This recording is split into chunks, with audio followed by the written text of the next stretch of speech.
Hey, this is Kaylin Huntress, and today I'm going to share with you the 5 questions that Tony Robbins asks himself whenever things get tough. I wrote these down on a note card when I first heard them on one of his old audio programs. I don't remember which one it was. Awaken the Giant Within, Personal Power 2. It was one of the older ones. And when I was driving and I heard him ask these 5 questions, I realized this is something that's going to be useful for me for the rest of my life. And so I wrote them down on this note card and I put it in the back of a notebook, and I come across this. Anytime I finish a new Moleskine notebook, I take this out and I'm like, oh yeah, this has to go in my new notebook.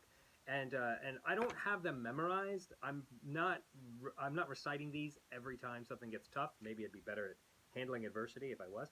But I do remember the first question, and I do ask myself this really frequently.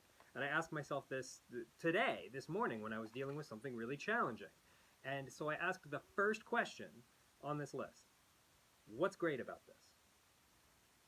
This is a really powerful question when you're dealing with something difficult. If you can respond to it by saying, what's great about this?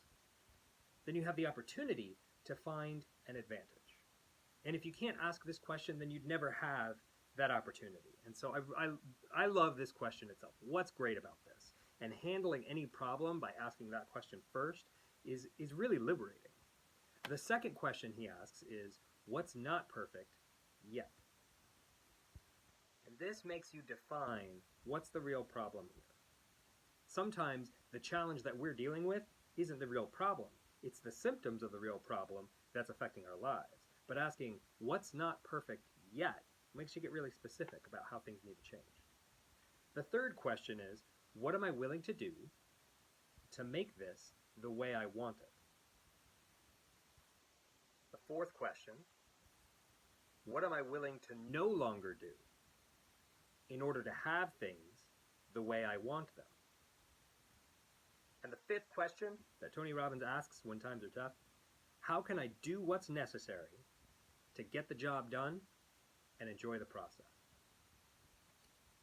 So when I've got something really tough that I'm going head to head with in my life, I take out this list and I ask myself these 5 questions. And it's painful work. I mean, when you're digging into your challenges and you're trying to find out what's really happening here and what can I really do to change things, usually the answers are uncomfortable. Because if you're dealing with a challenge, that discomfort is there for a reason. And so we got to dive into the discomfort. We got to find out how to make things better, and we got to know what's great about this problem. So these are the 5 questions that I ask myself when times are tough, and I invite you to do the same. See you later.